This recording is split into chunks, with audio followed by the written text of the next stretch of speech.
Hello बच्चों, कैसे हैं आप सभी। उम्मीद है बहुत ही अच्छे होंगे।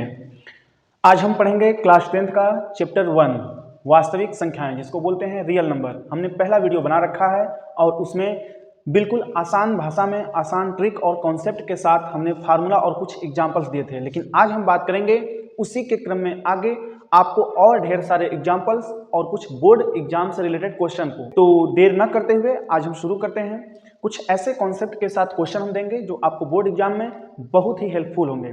तो लास्ट तक बने रहिएगा, बिल्कुल वीडियो को स्किप मत करिएगा और अपने दोस्तों को भी आप शेयर करिएगा। तो आइए हम शुरू करते हैं। हमने कुछ क्वेश्चन ले रखा है, उसे हम आपको लिख करके यहाँ पर प्रूव करके दिखाते हैं और क्वेश्चन को फिर आगे बढ़ाते हैं। ठीक है, जैसे हमने क्वेश्चंस ले रखा है और मैं बता दूं कि किसके लिए, जितने भी बोर्ड एग्जाम में यूपी बोर्ड की परीक्षा देने वाले बच्चे हैं जो अपने आप को अभी तक ये मान रहे हैं कि हमारी तैयारी अभी तक नहीं हुई है या हम बहुत वीक हैं, कमजोर हैं, उनके लिए ज़्यादा जरूरी ये होने वाला है वीडियो।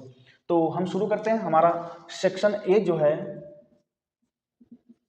सेक्शन ए में जो पहला क्वेश्चन है, क्वेश्चन नंबर पहला, हमने एक क्वेश्चन ले रखा है कि जब 19 को 4 से विभाजित करते हैं तब शेषफल ज्ञात कीजिए। जब 19 को 4 से विभाजित करते हैं तब शेषफल ज्ञात कीजिए। ठीक है, क्वेश्चन मार्क। यानी जो 19 है ये हमारा बड़ा संख्या है और जो 4 है वो हमारा छोटा संख्या है। ठीक है, तो हम लोग क्या लिख रहे थे, हमारे पास फार्मूला था, हमने आसान भाषा में आपको बताया था, बड़ी संख्या बराबर छोटी संख्या इंटू कितनी बार और प्लस में जो बचा। मैं फिर से एक बार बता दूं कि ये हमने पहले वाले वीडियो में बता रखा है सारे फार्मूला और उस पे कुछ छोटे छोटे एग्जाम्पल्स क्वेश्चन। अगर आपको ये चीजें न पता हो तो आप पहला वाला पार्ट वीडियो देख करके इसका आप इसको याद कर सकते हैं, समझ सकते हैं। ये हमारे पास फार्मूला था। बड़ी संख्या यानी यहाँ पर लिख देंगे 19, छोटी संख्या यानी लिख देंगे 4। अब हम इस 4 से 19 में डिवाइड करते हैं और अधिक से अधिक हम कितनी बार ले जा सकते हैं। 4 का पहाड़ा पढ़ेंगे तो 4 चौके 16 होता है, 4 पाँचे 20, 19 से अधिक हो जाएगा, इसलिए 4 का पहाड़ा हम 4 बार पढ़ेंगे तो 4 चौके 16 होता है। लेकिन बचेगा कितना, जो बचेगा वही हमारा यहाँ पर लिख जाएगा। तो हमारे पास कितना बच गया, 3 बच गया। कितना बच जाएगा, 4 चौके 16, इसमें से माइनस करेंगे तो 3 बच जाएगा। और यही जो विभाजित का तब शेषफल क्या बचता, तो लिखेंगे शेषफल। शेषफल को ही रिमाइंडर बोलते हैं। क्या बोलते हैं, रिमाइंडर। 3 बचेगा। ठीक, ये हमारा आंसर हो जाएगा। इसी क्रम में हमने दूसरा क्वेश्चन ले रखा है। इसी क्रम में एक और क्वेश्चन प्यारा सा लिया है, 20 का अभाज्य गुणनखंड ज्ञात कीजिए। 20 का अभाज्य गुणनखंड ज्ञात कीजिए। अब जैसे 20 का अभाज्य गुणनखंड कह दिया है तो हम कौन सा विधि पढ़ चुके हैं, हमने आपको यूक्लिड विभाजन विधि पढ़ाया था। चलिए उसी विधि से हम करते हैं। जैसे 20 का अभाज्य गुणनखंड, तो इस 20 को छोटे छोटे संख्याओं में क्या करते हैं, तोड़ते हैं। स्टेप याद करिए आप। स्टेप में हमने बताया था कि पहला स्टेप है छोटे छोटे संख्याओं में इसको तोड़ना। तो ये किस संख्या से, सबसे छोटी संख्या 2 से डिवाइड हो सकता है, बचेगा कितना, 10। 10 फिर 2 से डिवाइड हो सकता है, बचेगा कितना, 5। तो 5 केवल 5 से डिवाइड होगा, यानी 2, 2 और 5 इंटू के रूप में, गुणा के रूप में लिख जाएगा। यानी हम लिख सकते हैं यहाँ पे 2 का स्क्वायर गुणते 5। ठीक है, ये इसके अभाज्य गुणनखंड हो गए। 20 के अभाज्य गुणनखंड क्या हो जाएंगे, 2 का स्क्वायर इंटू 5। ठीक है, इतना हो सकता है। इसी क्रम में आगे क्वेश्चन और लेंगे, जो क्वेश्चन नंबर हमारा 3 होने वाला है। 6 और 12 का HCF ज्ञात कीजिए। 6 और 12 का HCF ज्ञात कीजिए। तो इसे भी किस मेथड से लगाएंगे हम, यूक्लिड विभाजन वाले से ही। 6 और 12 का HCF ज्ञात करना है। तो पहले 6 लिख लेंगे, 6 का कॉमन फैक्टर बनाएंगे तो 2 इंटू 3 बनेगा और 12 का 2 इंटू 2 इंटू 3 बनेगा। तो अब हमें पता है कि HCF के लिए क्या देखते हैं, कॉमन फैक्टर देखते हैं। दोनों में जो कॉमन सेम संख्याएं दिखती हैं हम उनको लिख लेते हैं। तो हम लिखेंगे यहाँ पर HCF बराबर 2 इंटू 3 यानी 6 हो गया। HCF बराबर कितना हो जाएगा, हमारा आंसर 6 हो जाएगा। ठीक है, ये हमारा आंसर बन जाएगा। तो हमने सेक्शन ए बनाया और उसमें 3 क्वेश्चन लिया, बिल्कुल आसान, आपको समझने में बिल्कुल आसानी से आ जाएगा ये, किसी को भी, किसी भी कितना हो वीक बच्चा रहेगा। और अगर आपको फिर भी समझ में ना आए कि फार्मूला कहाँ से क्या यूज हो रहा है तो पहला वीडियो आप जरूर देखिए। देखिए हमारा सेक्शन बी क्या होने वाला है। जैसे सेक्शन बी में हमने पहला सवाल ले रखा है कि अभाज्य गुणनखंड विधि से 24 और 36 का HCF ज्ञात कीजिए। सेक्शन बी हमारा होने वाला है पहला क्वेश्चन, अभाज्य गुणनखंड विधि से 24 और 36 का HCF ज्ञात कीजिए। HCF ज्ञात कीजिए, पहला क्वेश्चन है हमारे पास। तो हमने आपको पिछले वीडियो में भी बताया था कि जब भी अभाज्य गुणनखंड विधि कहे यानी प्राइम फैक्टराइजेशन मेथड, तो हम 24 और 36 दोनों संख्या को क्या करेंगे, लिखेंगे। लेकिन इसमें से जो बड़ा है दोनों में से उसको पहले, जो छोटा है उसको बाद में। तो हमने 36 लिख लिया और नीचे 24 लिख लिया। अब इस 36 में 24 से हम डिवाइड करेंगे, तो 24 से डिवाइड करने पर कितनी बार ये जा सकता है, मैक्सिमम एक बार इंटू 1। और जब घटाव करेंगे तो कितना बचेगा, 12 बच जाएगा, क्योंकि 24 से कम 24 और 12 कितना होता है, 36 होता है। अब जो हमारे पास ये 24 से गया था भागा एक बार में, ठीक है, 12 बच गया हमारे पास। तो अब इस 24 में किससे डिवाइड करेंगे, हम इस 12 से करेंगे, ठीक है। हमने यही कहा पिछले वीडियो में भी, इस 12 से, जो 12 हमारा शेष बचा है उसी से हम डिवाइड करेंगे, किसमें, 24 में, छोटी वाली संख्या में, यानी 12 यहां हम लिख देंगे। तो 12 से कितनी बार जाएगा, 12 दूना के 24 हो जाएगा, 12 दूना के 24 प्लस शेष कितना बचेगा, कुछ नहीं, 0 बचेगा, ठीक है। तो ऐसे हो जाएगा। लेकिन हमने कहा था कि इनका HCF क्या होता है, अशून्य अंक होता है। शून्य के एक पहले वाला जो हमारा शेषफल है वही हमारा HCF बनेगा। तो यहाँ पर पहला शेषफल तो यहाँ 0 आ गया, लेकिन जो ऊपर वाला दूसरा शेषफल है यही हमारा निकल करके आंसर बनने वाला है, ठीक है। तो हम यहाँ लिखेंगे HCF बराबर कितना लिख देंगे, 12, आंसर हो जाएगा हमारे पास, ठीक है। इसी तरह से क्वेश्चन नंबर इसका, चलिए 3 हमने बता रखा है, ये 4 कर लीजिए, ये 5 कर लीजिए क्वेश्चन, ठीक है। 3 हमने पहले सेक्शन में बताया था, ये 4 और 5 वाला क्वेश्चन है। यूक्लिड एल्गोरिथ्म के प्रयोग से 56 और 72 का HCF ज्ञात कीजिए, ठीक है। यूक्लिड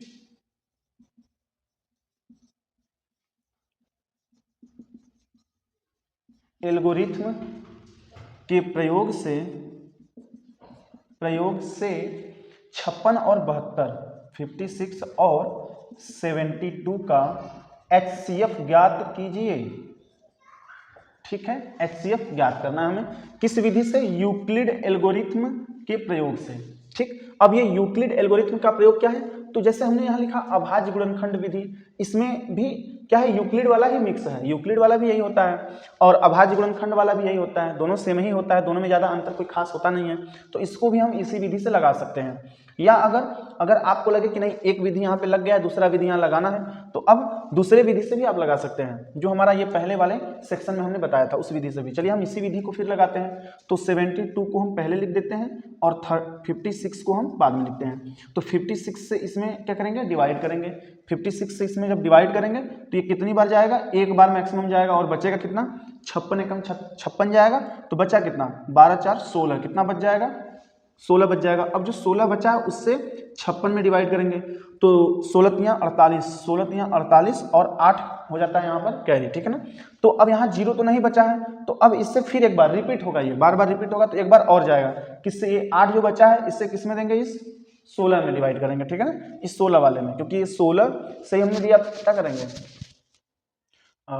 16 वाले में किए हैं डिवाइड, 16 से किए हैं 56 में, इंटू 3 बार गया है, तो 16 तियां 48 और 8 कैरी बचा है, ठीक है।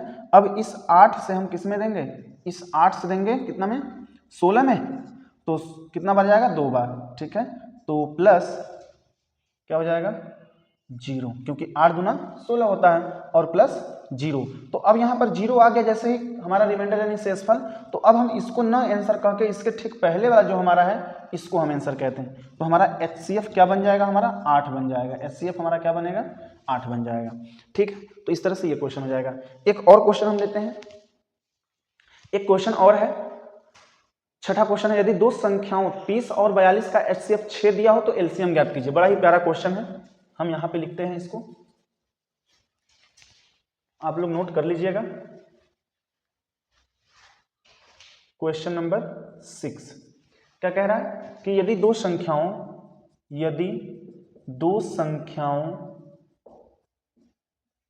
यदि दो संख्याओं कौन कौन है 30 और 42, 30 और 42 का HCF बराबर कितना है 6 है। तो एलसीएम ज्ञात कीजिए। ठीक है, बोल दिया है। तो हम इसके लिए फार्मूला क्या पढ़ चुके हैं, मैंने आपको बताया था पिछले वीडियो में, एलसीएम इंटू HCF बराबर पहली संख्या इंटू दूसरी संख्या। ठीक, ये मैंने फार्मूला आपको लिखा था। तो आपसे यहां पूछा क्या है, एलसीएम पूछा है ना, तो हम क्या करेंगे, फार्मूला बना लेंगे। एलसीएम बराबर पहली इंटू दूसरी संख्या बटे के HCF हो जाएगा।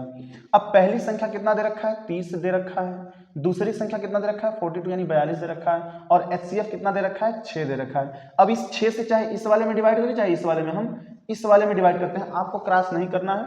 6 7 42 होता है, 7 3 21 यानी कितना हो जाएगा 210। तो एलसीएम हमारा कितना आ जाएगा 210 आ जाएगा।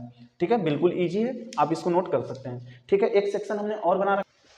हाँ, सेक्शन सी देख लेते हैं क्या कह रहा है। सेक्शन सी में 7वां क्वेश्चन नंबर हो जाएगा, 6 हमने बता रखा। 7वां देखिए, कह रहा है कि यूक्लिड विभाजन के प्रयोग से 135 और 225 का HCF ज्ञात कीजिए।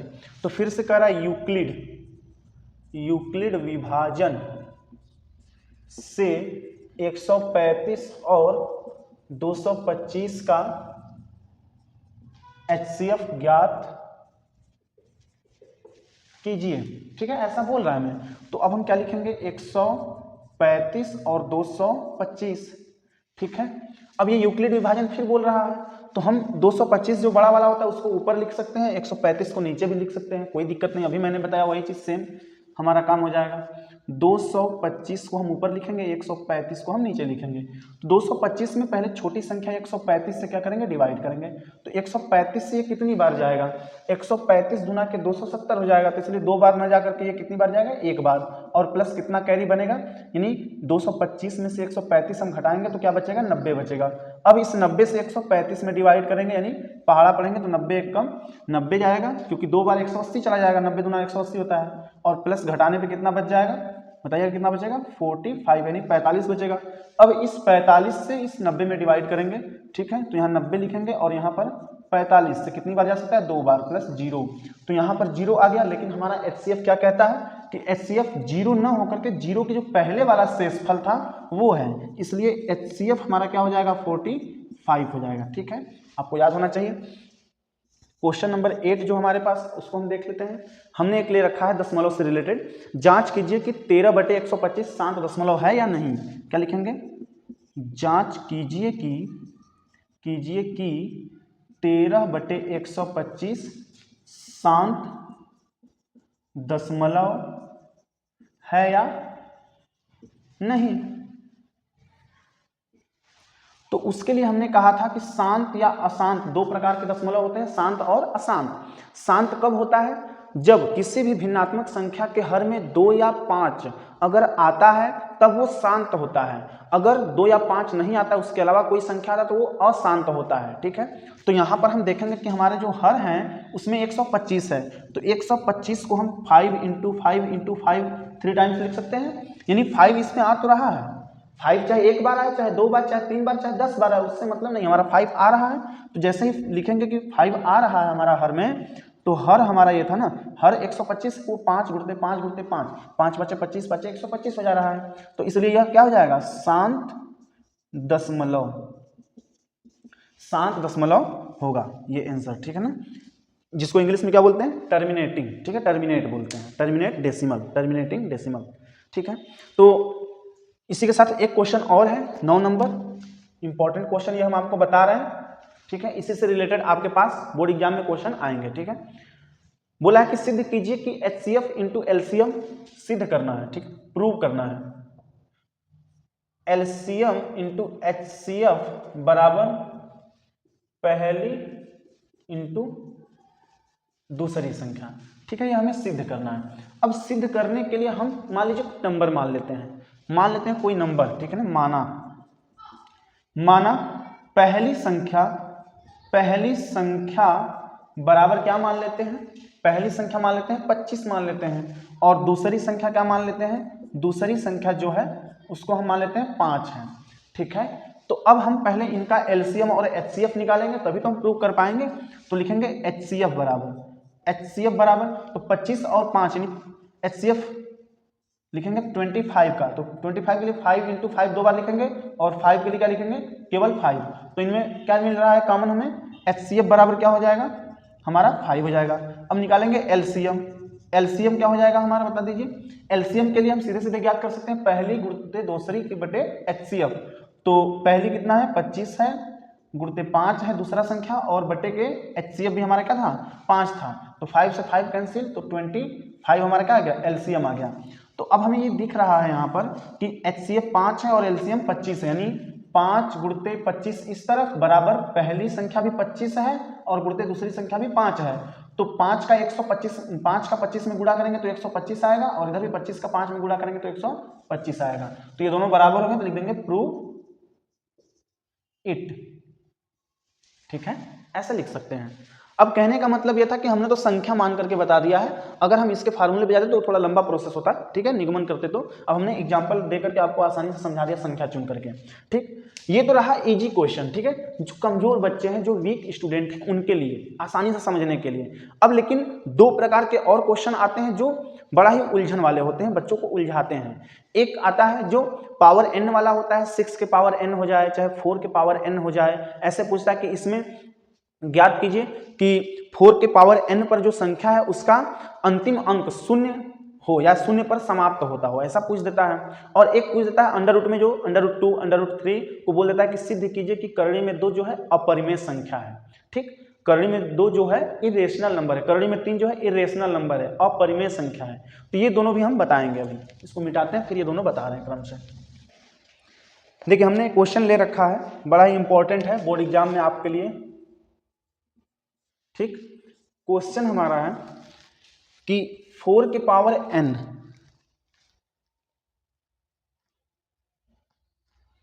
में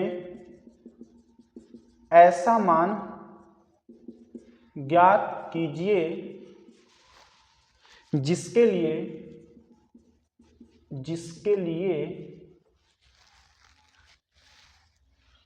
4 के पावर n अंक शून्य पर समाप्त होता हो। ठीक, ये हमारे पास क्वेश्चन है। अब ऐसा जब क्वेश्चन आ जाए तो हमें क्या करना है, पहले इनकी बातों को हमें समझना पड़ेगा कि ये कह क्या रहे हैं। ये कह रहे हैं कि 4 के पावर n में ऐसा मान ज्ञात कीजिए जिसके लिए जो 4 के पावर n अंक है, क्या कह रहा है, अंक है। यहां तो लिखा है 4 के पावर n, जहां पर n हम सभी को पता है कि एक प्राकृतिक संख्या, एक नेचुरल नंबर है। 1 2 3 4 से लेकर इन्फिनाइट तक कुछ भी रख सकते हैं। तो हम ये कह सकते हैं कि जब 4 क्या है, सम संख्या है, और जब लास्ट में इसका स्क्वायर, इसका क्यूब, इसका पावर 4 पावर 5 करने पर शून्य अंक पर समाप्त होने की बात कर रहा है। तो शून्य पर समाप्त होने वाले नंबर पहले हम सोचते हैं। नंबर हमारे पास क्या है, 10 है, 20 है, 30, इसी तरह से करके 100 भी हैं, इसी तरह करके 1000 भी हैं, जो लास्ट में जीरो अपने पास रखे हुए हैं, लास्ट में यानी जीरो पर समाप्त होते हैं। तो अब हम यहां से कह सकते हैं कि जो 10 है या तो 2 से कटेगा या तो 5 से कटेगा, और किसी संख्या से कटेगा क्या 10। जो 20 है ये भी 2 और लास्ट में आते आते 5 से कटेगा। यानी कहने का मतलब ये है कि जो भी संख्या शून्य पर समाप्त हो रही है वो जरूर 5 से डिवाइड होगी। तो हम ये कह सकते हैं हल में कि जब कोई भी संख्या शून्य पर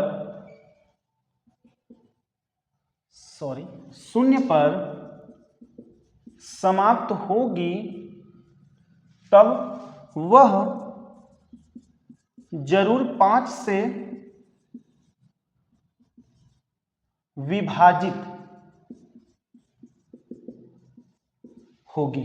ठीक है, अगर वो संख्या, कोई भी संख्या है जो लास्ट में जीरो अपने पास रख रहा है, जीरो पे समाप्त हो रहा है, तो वो जरूर किसी संख्या से कटे चाहे ना कटे, लेकिन लास्ट में 5 से अवश्य वो कटेगा। ये श्योर है, तो वो जरूर 5 से विभाजित होगी, हम ये कह सकते हैं। अब इसकी बात करते हैं 4 के पावर n जो संख्या है, यानी 4 के पावर n को हम क्या लिख सकते हैं, 2 के पावर 2 के होल पावर n, और पावर के ऊपर पावर लगा रहा है तो आपस में क्या होता है, गुणा होता है, तो 2 के पावर 2n हम इतना लिख सकते हैं। अब हम एक बार रख करके चेक करते हैं, 1 2 3 4 n का मान हम रख के चेक करते हैं, क्या कहीं पर शून्य आ रहा है, तो कहीं पर भी शून्य नजर नहीं आएगा, कहीं पर शून्य आएगा ही नहीं, होता ही नहीं है, तो इसलिए हम इसमें थोड़ा सा लिखेंगे। देखिए जो बच्चे सोचते हैं कि हमारा काम चल जाएगा, केवल ये बता देने, इतना लिख देने से काम चल जाएगा, बिल्कुल गलत सोच रहे हैं। अब उनको पूरा लिखना ही पड़ेगा, क्योंकि देखिए जो भी स्टेप लिखता है वही मैथ्स में सीखता है। ये मेरा मानना है कि अगर आप स्टेप को गायब कर देते हैं तो आप कुछ भी सीख नहीं सकते और नंबर तो एकदम नहीं पा सकते हैं। अगर मैथ्स में नंबर आपको लाने हैं, अगर मैथ्स में अच्छा परफॉर्मेंस करना है, तो आपको स्टेप को स्किप नहीं करना है, स्टेप को छोड़ना नहीं है, आपको लिखना है। तो हम इसलिए कहते हैं कि जो स्टेप लिखता है वही मैथ्स में सीखता है, ठीक है। तो इसके बाद अब हमें ये, जैसे हिंदी में हमने लिखा, ये स्टेप हमारा था, फिर हमने इसको लिखा, ये भी हमारा स्टेप था। इसके बाद अब जो भी इसमें चेंजिंग हो रहा है, जो भी बदलाव हो रहा है, उसको हमें लिखना पड़ेगा। अगर आप नहीं लिखेंगे तो आप नंबर नहीं पा सकते हैं, फिर तो भूल जाइए कि नंबर आपको इस पर मिलने वाले हैं, ठीक है। तो हम क्या लिखेंगे कि 4 के पावर n के गुणनखंड में अभाज्य संख्या केवल क्या है, 2 है। 4 के पावर n के गुणनखंड में अभाज्य संख्या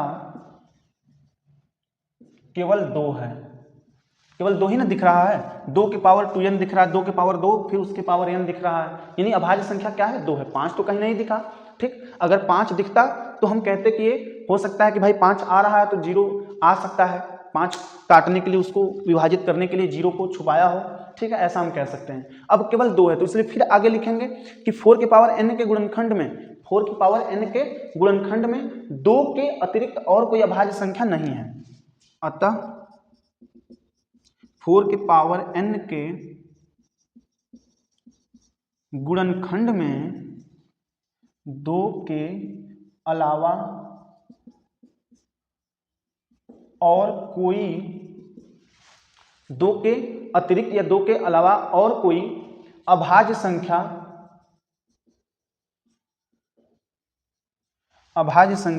नहीं है।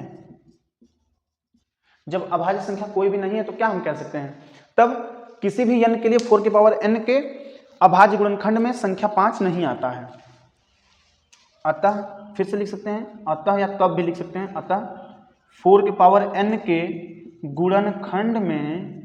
गुणनखंड में 2 के, ये तो लिख चुके हैं, चलिए, गुणनखंड में संख्या को विभाजित करने के लिए 5 कहीं पर भी नहीं आता है,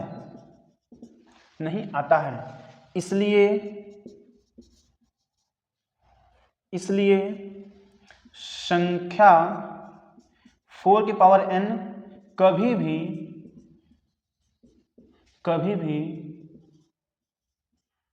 0 पर समाप्त नहीं होगी, ठीक है। इतना हमें लिखना पड़ेगा। अब कोई बच्चा ये सोचे कि नहीं हमारा काम ऐसे ही चल जाएगा, बिना लिखे हो जाएगा, तो ये बहुत ही गलत है, ठीक। तो हम ये कह सकते हैं कि ये जो बात ये पूछ रहे थे, जो प्रश्न पूछ रहे थे कि कोई भी ऐसा अंक है 4 के पावर n के रूप का जो 0 पर समाप्त हो, तो हम सीधे सीधे कह सकते हैं कि नहीं, और हमने रीजन भी दे दिया कि क्यों नहीं, हमने बता भी दिया, आपको समझा भी दिया। एक लास्ट क्वेश्चन हमारा होने वाला है। जैसे अगर कह दे, बड़ा बच्चे परेशान भी रहते हैं इस क्वेश्चन को लेकर के, बहुत बच्चे डाउट्स ये रखते हैं कि ये सवाल आसानी से हो जाए, कम स्टेप में हो जाए, तो ऐसा भ्रम बिल्कुल नहीं रखना है आपको अपने मन में, क्योंकि हर चैप्टर में जब छोटे सवाल होते हैं तो उसके साथ बड़े क्वेश्चन भी सेट किए जाते हैं, बनाए जाते हैं। आपको पता है कि आपको पेपर में 20 ऑप्शनल क्वेश्चन मिलने वाले, बहुविकल्पी मिलने वाले हैं, तो आप बिल्कुल इस भ्रम में मत रहिएगा कि ऑप्शनल में आप काम कर लेंगे, उसी को तैयार कर लेंगे तो आपका पेपर सही जाएगा। जितना ऑप्शनल में आपको छोटा क्वेश्चन देता है उससे कहीं ज़्यादा परेशान करने वाला आपके पास लास्ट में बड़ा क्वेश्चन देता है। तो ठीक इसी तरह से हर चैप्टर में भी आप जरूर पढ़ते हैं, पहले शुरुआत में छोटा क्वेश्चन देता है, इजी क्वेश्चन देता है, फिर बाद में धीरे धीरे समझते समझते आप जब परिपक्व हो जाते हैं उस चैप्टर को लेकर, मजबूत हो जाते हैं, तो आपको फिर बड़े क्वेश्चन से भिड़ा देता है। तो इसी तरह से लास्ट में हम भी लेकर के आ गए हैं बड़ा क्वेश्चन। ठीक है, √2 एक अपरिमेय संख्या है। ये बात हमें सिद्ध करना है कि सिद्ध कीजिए कि करड़ी में 2 अपरिमेय संख्या है, ये हमें सिद्ध करना है। अब इसको सिद्ध करने के लिए हमने स्टेप बना रखा है। स्टेप जब हम बनाएंगे तो बिल्कुल हमारे लिए वो क्या हो जाएगा, आसान हो जाएगा।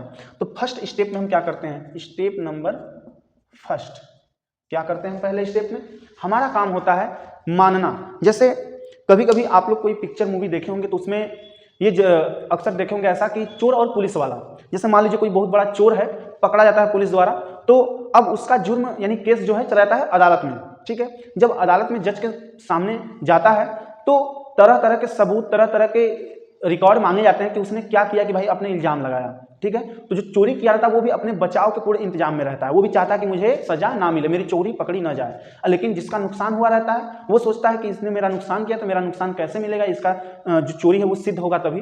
तो अब वहां पर दोनों तरीके होते हैं। तो बिल्कुल इसी तरह यहाँ मैथ के क्वेश्चन में भी 2 तरीके होते हैं, या तो सवाल जैसे कह रहा है हम उसी तरह से कहें, ठीक है, जैसे सवाल कह रहा है उसी तरह से हम करें, या तो फिर जैसे नहीं कह रहा है वैसा करें। ठीक, यानी ये कह रहा है कि एक अपरिमेय संख्या है, तो हम अपरिमेय को नहीं बता सकते हैं, हमें पता नहीं कि अपरिमेय क्या होता है, लेकिन ये तो पता है ना कि परिमेय क्या होता है, तो हम इसको परिमेय सिद्ध करके दिखाएंगे। अगर ये परिमेय सिद्ध हो गया, अगर ये परिमेय सिद्ध हो गया तो कहेंगे कि अपरिमेय नहीं हो सकता, अगर परिमेय नहीं सिद्ध हुआ तो कहेंगे अपरिमेय है। सही बात है, बिल्कुल उसी तरह से। ठीक, अगर ये अगर ये परिमेय सिद्ध हो गया तो कहेंगे कि ये अपरिमेय नहीं है, लेकिन अगर परिमेय सिद्ध नहीं हुआ तब कहेंगे कि ये अपरिमेय है। तो हम मानेंगे कि माना करड़ी में 2 क्या है, परिमेय संख्या है। जो हमारा पहला स्टेप है वो यही है, मान लेंगे कि करड़ी में 2 जो है परिमेय संख्या है। तो परिमेय संख्या की पहचान क्या होता है, इसलिए लिखेंगे √2 बराबर p/q, जहां हम लोग जानते हैं q नॉट इक्वल 0 होता है, यानी जो q का मान है वो कभी भी 0 नहीं होना चाहिए। ये कहता है q का मान कभी भी 0 नहीं होना चाहिए। तो √2 बराबर p/q हम कह सकते हैं, यही तो हमारा परिमेय संख्या का पहचान है, ये मान लेते हैं हम। इसके बाद हमारा सेकेंड स्टेप आता है, स्टेप नंबर सेकेंड। ठीक है, स्टेप नंबर सेकेंड स्टेप में क्या होता है, यानी q और इधर p और q दोनों को, और इधर रूट में 2 है, दोनों का पक्ष का हम क्या करते हैं, स्क्वायर करते हैं। लिखेंगे स्क्वायर यानी वर्ग करने पर, क्या लिखेंगे, वर्ग करने पर।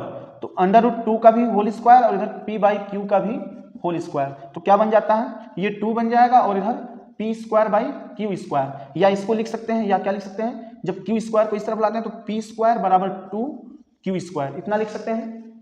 इतना हो सकता है कि नहीं हो सकता। ठीक है, इतना होने के बाद फिर स्टेप थर्ड की बात करते हैं। स्टेप हमारा पहला हो गया यहां तक, फिर स्टेप दूसरा हो गया, वर्ग हमने किया, पक्षांतर करके इसको ऐसे p² बराबर 2q² बना सकते हैं। ठीक, स्टेप थर्ड क्या है, 2 से विभाज्य करेंगे। किसको, ये जो हमारा यहां पर स्टेप 2 में फाइनली बना है, 2 से विभाज्य करते हैं। तो जब 2 से विभाज्य करें मतलब 2 से भाग देंगे, तो यहां पर भी बटे के 2 होगा, यहां पर भी बटे के 2 होगा, तो 2 से 2 यहां कैंसिल हो गया और यहां पर 1/2 बनेगा भागा देने पर। आप इसको नहीं करेंगे, हम बस बताने के लिए लिख रहे हैं। ठीक, ऐसे। तो ये पहले से क्या दिख रहा है आपको, p² बराबर 2q²। अब इसमें जब 2 से हम डिवाइड करेंगे तो हम यहां पर क्या बन जाएगा, p² बराबर 2q² था। ठीक, अब इसमें जब 2 से डिवाइड करेंगे तो यहां पर हम लिख सकते हैं, क्या लिखेंगे, p² 2 से विभाज्य है, p² 2 से क्या है, विभाज्य है, इसलिए p भी 2 से विभाज्य होगा। जो p है वह भी क्या होगा, 2 से विभाज्य होगा। स्टेप को समझते रहिएगा। तब मान लेते हैं, तब माना p बराबर 2r। ठीक, ऐसा मान लेते हैं। अब हमारा अगला स्टेप नंबर 4। ठीक है, अगला स्टेप हमारा क्या हो जाएगा, p की वैल्यू रखते हैं अब। ठीक है ना, लिखेंगे p का मान रखने पर किसमें p का मान रखेंगे, इसमें रखेंगे। पी स्क्वायर बराबर 2q स्क्वायर में p का मान जो है उसको हम क्या करेंगे, रखेंगे। तो क्या था, फिर से लिख देते हैं, पी स्क्वायर बराबर 2q स्क्वायर। अब यहाँ p की जगह पे 2r का होल स्क्वायर बन जाएगा और 2q स्क्वायर। तो 2 का स्क्वायर कितना था, 4 होता है। r स्क्वायर बराबर 2q स्क्वायर, 2 से ये कटेगा 2 बार में, तो q स्क्वायर बराबर 2r स्क्वायर हो जाएगा। इतना लिख सकते हैं, q स्क्वायर बराबर 2r स्क्वायर। अब फिर क्या लिख सकते हैं, q स्क्वायर भी 2 से विभाज्य हो जा रहा है, क्योंकि ये वाला 2 इधर लाएंगे भागा में, 2 इधर आएगा क्या होगा, भागा में होगा। तो लिखेंगे q स्क्वायर क्या लिखेंगे, q स्क्वायर 2 से विभाज्य है, इसलिए q भी 2 से विभाजित होगा, चाहे विभाज्य है, कुछ भी लिख सकते हैं, विभाजित होगा या विभाज्य है, ऐसा लिख देंगे। ठीक, अब हमारा बारी है स्टेप नंबर 5 का। ठीक है, स्टेप नंबर 5 ये क्या कहता है, अब हम लिखेंगे स्टेप 5 में क्या लिख देंगे कि जो p है वो भी क्या है, जो p है ये भी हमारा था 2 से विभाज्य हो रहा था यहाँ पर, और q भी हमारा 2 से विभाज्य हो रहा है। ठीक, तो हम स्टेप 5 में लिखेंगे, फाइनली लिखेंगे p भी 2 से तथा q भी 2 से विभाज्य है या विभाजित है, विभाज्य है। जबकि हमने क्या माना था, जबकि हमने माना था कि P और Q में, जबकि हमने माना था कि P और Q में कोई भी उभयनिष्ठ गुणनखंड, कॉमन फैक्टर जिसको बोलते हैं, उभयनिष्ठ गुणनखंड नहीं है। अब यह हमारे बातों का विरोध कर रहा है, लिखेंगे यह विरोधाभास है, यह विरोधाभास है, इसलिए √2 अपरिमेय संख्या है, इसलिए √2 अपरिमेय संख्या है, क्योंकि हमारे कहने के मुताबिक जो √2 है वो परिमेय नहीं हो रहा है। अगर हमने परिमेय सिद्ध करने के लिए सवाल को हल किया तो परिमेय अगर हो जाता तो अपरिमेय नहीं होता, यही बात। लेकिन यहां पर हमने जब सिद्ध किया तो परिमेय नहीं हुआ, क्या हुआ, परिमेय नहीं हुआ, तो ये कह सकते हैं कि ये अपरिमेय संख्या है, अपरिमेय संख्या है। ठीक है, तो अब हम एक चीज और आपको बताना चाहेंगे लास्ट में, इस पूरे चैप्टर का जो निचोड़ है, यानी हमने इसमें डिवाइड पढ़ा, कॉमन फैक्टर पढ़ा और डेसिमल पढ़ा, ये 3 चीजें मुख्य रूप से पढ़ा, और इसी को बराबर लिखते हैं रियल नंबर। यानी हम लिख सकते हैं, अगर एक स्टेप में 1 लाइन रिवीजन के लिए लिख सकते हैं, क्या लिख सकते हैं, पहला डिवाइड, और डिवाइड के बाद हमने कॉमन पढ़ा, कॉमन करना, ठीक है। इसके बाद हमने क्या पढ़ा, डेसिमल पढ़ा, ठीक, और इसी को मिलाकर के रियल